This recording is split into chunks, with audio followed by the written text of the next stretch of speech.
It's on board a ferry system, a ferry, and mingles with all the staff, or it's a staff member, and all of a sudden you got a whole boat full of staff needs to go into quarantine for 2 weeks.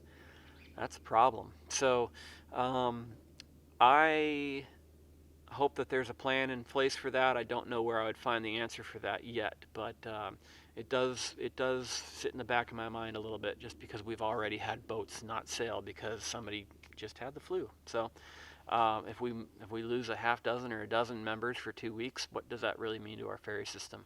Might not shut it down altogether, but it will slow it down drastically. Um, if you're driving onto the ferry, you have got your perfect little quarantine bubble in place already. You're in a vehicle. Uh, Go to the bathroom before you get on board, and go on there with food if you can, and you don't need to leave your vehicle at all. If you need to go up and use the bathroom, I don't think that we're at a place right now where you can't do that. Wash your hands and just spend minimal contact with other people. But I think it's not too hard to utilize our ferry system and not have to worry about uh, being at risk of being too near other people. I think it's a pretty easy way to work around it.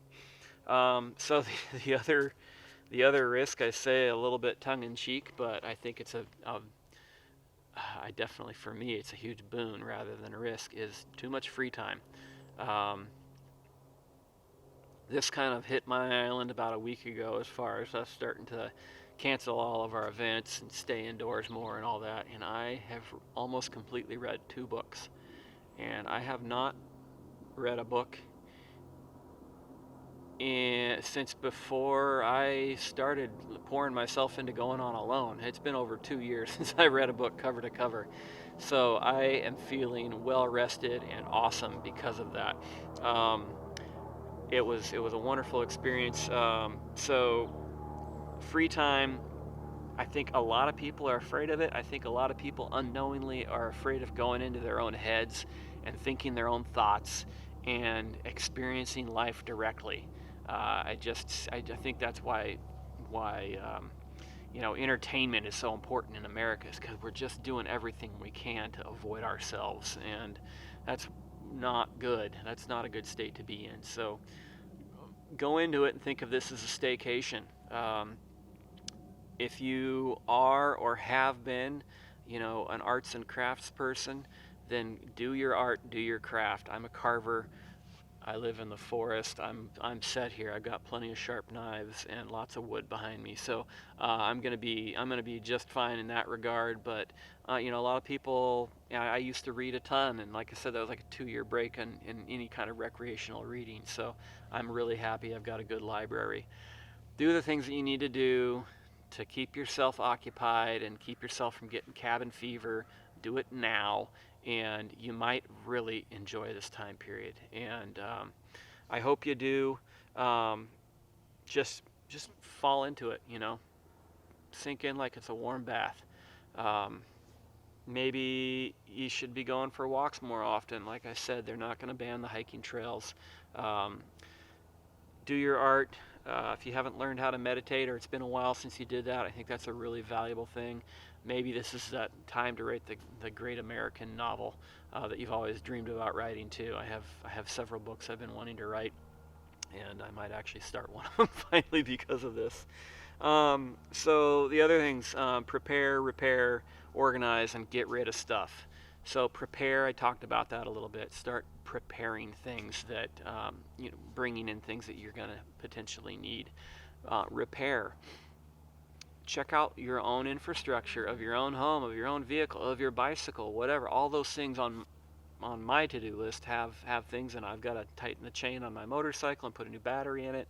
I've got some gremlin in the fuel system of my Jeep, and I have got boxes to go through still from when I moved to this area um, to get boxes of stuff I need to get rid of. So I'm kind of going through that, and but the infrastructure of your home is really important in your ability to ride out a significant problem. So go through, and if you haven't already, figure out what could be tinkered with a little bit and be made better. You might not even have to spend any money or go to the hardware store.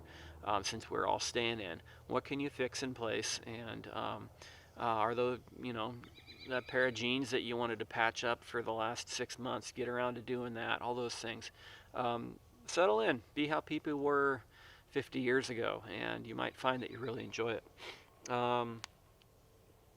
The other thing, I'm the Firewise program coordinator for the San Juan Islands Conservation District. So this place behind me, you can see all this dead wood at my back here. This actually used to be not just a fallen tree, but had covered branches all over it. This was a wildfire hazard to no end. And there's a little clearing here between two patches of forest. This is the fuse for getting through one patch to the next. So I have been slowly cleaning this mess up here, as well as probably 20 other sites around this 10-acre property I've been nibbling away at. If you don't live in San Juan County and you're in a mixed or rural area, there's probably a good chance there's a Firewise or fire adapted communities person in your neighborhood. Call your fire department, see if they can't hook you up with something like that, and otherwise contact me if you're in the area, and I will be happy to come out to your home. For San Juan County, it's a free program. I will come to your home and put on a Firewise workshop for your home for free for an hour or two. I just did one just before I shot this video. I came home from a gentleman's house. I enjoy doing it. It's really easy to do while observing social distancing, and I even wear gloves and a mask if it's necessary, but the whole thing takes place outdoors. That's an improvement you can do to your house. We've got fire season coming in the next few months, and this is the perfect time to do something about it. So contact me if you're local to the area, and I'll be happy to come out.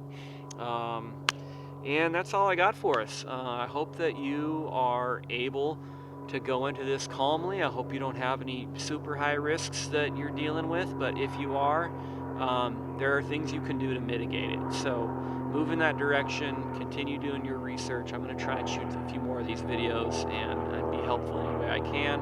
But, different isn't always bad. Change isn't always bad. America's maybe being shook up like a snow globe a little bit right now, but it's not the end of the world. So I hope you and yours are going to do real well. And everybody, God bless, be useful.